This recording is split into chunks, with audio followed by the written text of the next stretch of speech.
Haleluya, puji Tuhan. Salam sejahtera Bapak, Ibu, Saudara-saudari keluarga GPD LCD Magelang. Tuhan Yesus memberkati. Rise up, bangkit, bergerak, berdampak. Hari ini kita akan kembali bersama-sama belajar firman Tuhan. Dan pembacaan kita ada di dalam Injil Yohanes pasal yang ke-8. Saya akan membacakan Injil Yohanes pasal yang ke-8 ayat 2 sampai ayat yang ke-6. Demikian bunyi firman Tuhan. Pagi-pagi benar ia berada lagi di bait Allah, dan seluruh rakyat datang kepadanya. Ia duduk dan mengajar mereka. Maka ahli-ahli Taurat dan orang-orang Farisi membawa kepadanya seorang perempuan yang kedapatan berbuat zina. Mereka menempatkan perempuan itu di tengah-tengah, lalu berkata kepada Yesus, "Rabi, perempuan ini tertangkap basah ketika ia sedang berbuat zina. Musa dalam hukum Taurat memerintahkan kita untuk melempari perempuan-perempuan yang demikian. Apakah pendapatmu tentang hal itu?" Mereka mengatakan hal itu untuk mencobai dia, supaya mereka memperoleh sesuatu untuk menyalahkannya. Tetapi Yesus membungkuk lalu menulis dengan jarinya di tanah. Bapak, Ibu, Saudara yang kasih Tuhan, renungan firman Tuhan hari ini saya beri tema kesempatan bertobat. Kalau kita mengobservasi dari kisah ini, dari Injil Yohanes pasal yang ke-8 ini, maka kita akan menemukan siapakah tokoh-tokoh yang ada di dalamnya. Yang terutama tentunya ada Tuhan Yesus. Terus ada orang banyak atau rakyat yang datang kepada Yesus untuk mendengarkan pengajarannya. Terus ada ahli-ahli Taurat, ada orang-orang Farisi, ada seorang perempuan yang tertangkap berbuat zina, dan tentunya juga ada murid-murid Yesus sekalipun tidak dicatat. Karena di mana Yesus berada, murid-muridnya selalu mengikuti Yesus, selalu bersama dengan Yesus. Peristiwa apa yang terjadi? Ahli-ahli Taurat dan orang-orang Farisi membawa kepada Yesus.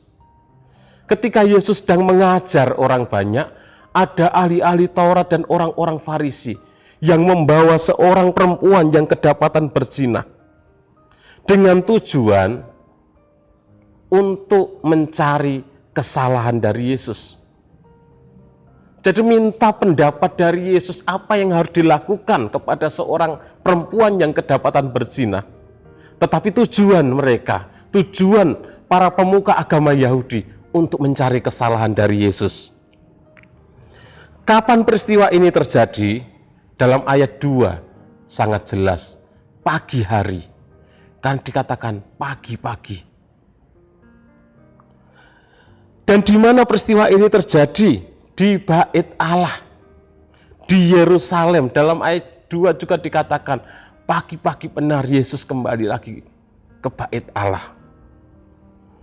Dan interpretasi yang dapat kita pelajari adalah dari kisah ini, dari peristiwa ini, kalau kita membaca, merenungkan, maka para pemimpin agama Yahudi, ahli-ahli Taurat dan orang-orang Farisi, mereka menolak untuk percaya kepada Yesus.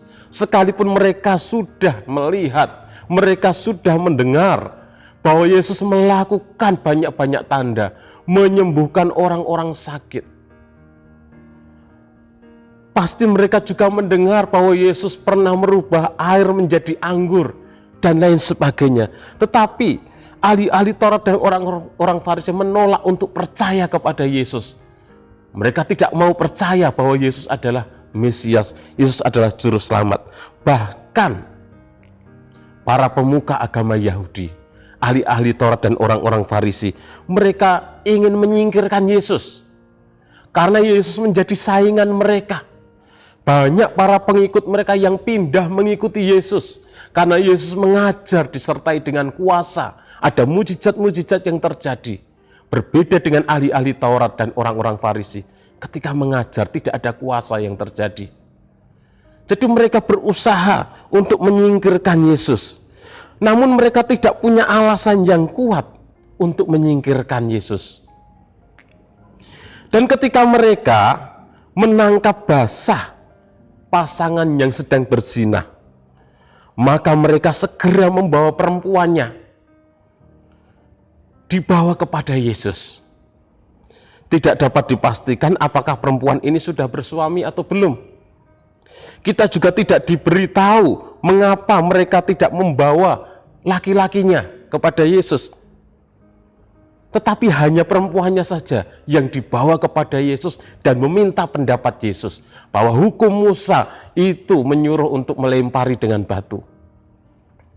Namun dari ayat 6, Yohanes 8 ayat yang ke-6, dengan jelas bahwa tujuan para pemimpin agama Yahudi, tujuan dari ahli-ahli Taurat dan orang-orang Farisi, bukan untuk menghukum pasangan yang berzina ini. Tetapi di dalam ayat yang ke-6 dikatakan bahwa tujuan mereka untuk menjebak Yesus, untuk mencari kesalahan Yesus. Mengapa? Karena jika Yesus menolak untuk melempari perempuan itu dengan batu, maka para pemimpin agama Yahudi dapat menuduh Yesus bahwa Yesus itu menentang hukum Musa, menentang peraturan Musa. Maka Yesus dapat diadili dengan pengadilan agama Yahudi. Namun sebaliknya, jika Yesus setuju agar perempuan tersebut dilempari dengan batu hingga mati, maka para pemuka agama Yahudi akan membawa Yesus ke hadapan pemerintah Romawi. Karena bangsa Yahudi sebagai jajahan Romawi tidak berhak menghukum mati seseorang. Hak untuk menghukum mati seseorang hanya ada pada pemerintahan Romawi. Jadi tujuan para pemuka agama Yahudi, ahli-ahli Taurat dan orang-orang Farisi ingin menjebak Yesus. Apa jawaban Yesus? Kalau Yesus berkata, jangan lempari dengan batu, Yesus dibawa ke pengadilan agama Yahudi karena dia menentang hukum Musa. Tapi kalau Yesus berkata, lempari dia dengan batu, dan kemudian dilempari sampai mati, Yesus akan dibawa kepada pemerintahan Romawi. Karena yang berhak memberikan hukuman mati hanya pemerintahan Romawi. Bagaimana dengan Yesus? Yesus harus menjawab apa dengan pilihan-pilihan tersebut? Dengan hikmat ilahi, Yesus mengatakan bahwa barang siapa di antara kamu tidak berdosa, hendaklah ia yang pertama melemparkan batu kepada perempuan itu. Dalam ayat yang ke-7, dengan hikmat Allah yang begitu luar biasa, Yesus dapat menjawab ahli-ahli Taurat dan orang-orang Farisi yang ingin menjebaknya, bahwa siapa yang tidak berdosa silakan lempari batu duluan, melempar batu duluan. Siapa yang tidak berdosa silakan melempar batu yang pertama. Dan dalam kisah itu dituliskan, maka dari satu persatu orang-orang para pemuka agama Yahudi meninggalkan perempuan itu, tidak melempar, mulai dari yang tua sampai yang muda. Dalam kisah ini kita mendapatkan pelajaran penting. Yang pertama adalah bahwa semua manusia itu berdosa. Tidak terkecuali bangsa Yahudi yang menganggap diri sebagai umat pilihan Allah. Tidak terkecuali ahli-ahli Taurat, orang-orang Farisi yang menganggap mereka istimewa. Semua orang berdosa. Yang kedua, kita mendapat pelajaran bahwa Yesus yang sama sekali tidak berdosa, Yesus tidak meremehkan dosa dari perempuan yang berzina tersebut. Tetapi Yesus memberikan kesempatan kepada perempuan tersebut untuk bertobat. Yesus memberikan kesempatan kepada perempuan tersebut untuk memperbaiki diri. Yesus yang tanpa dosa memperlihatkan diri sebagai pribadi yang penuh rahmat dan anugerah. Ketika para pemuka agama Yahudi sudah meninggalkan perempuan itu, Yesus berkata, "Di manakah mereka? Mereka sudah pergi. Apakah ada yang melempari engkau dengan batu? Tidak ada.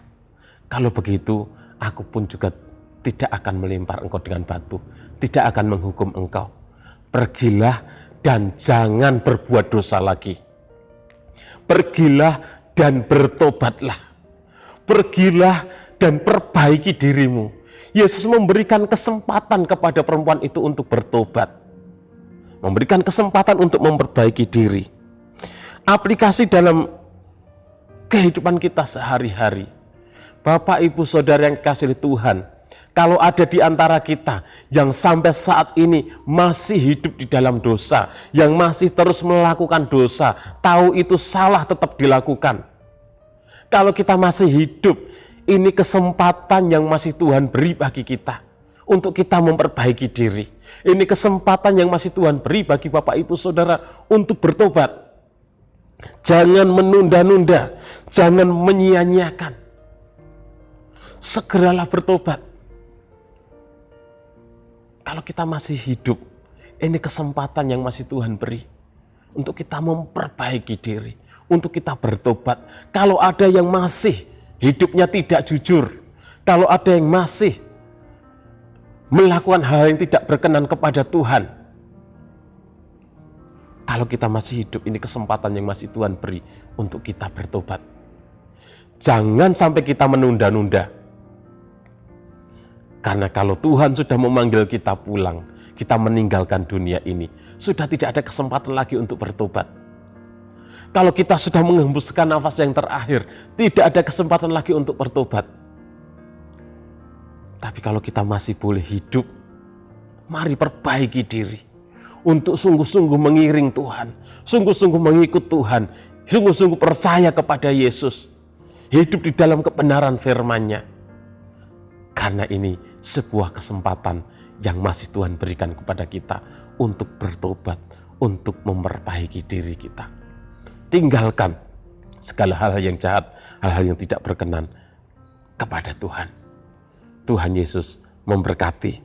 Terima kasih kepada Bapak, Ibu, Saudara yang sudah dengan setia mengikuti Renungan 79, kiranya menjadi berkat bagi kita semuanya.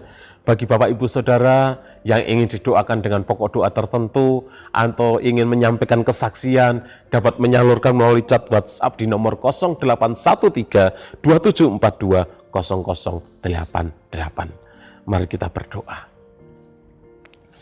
Terima kasih Tuhan, kami boleh ada sampai hari ini, semua karena anugerah-Mu. Kalau ada hal-hal yang kami lakukan yang tidak berkenan di hadapan-Mu, ampuni kami Tuhan. Kalau kami masih bernafas, kalau kami masih hidup, ini kesempatan yang masih Engkau beri bagi kami, untuk kami melakukan hal-hal yang baik, untuk kami melakukan hal-hal yang benar, untuk kami hidup menjadi berkat Tuhan. Terima kasih Tuhan.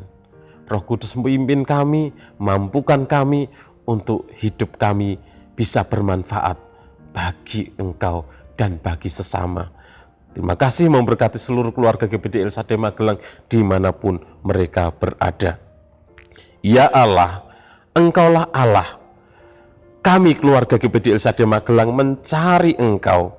Jiwa kami haus kepadamu, tubuh kami rindu kepadamu, seperti tanah yang kering dan tandus tiada berair.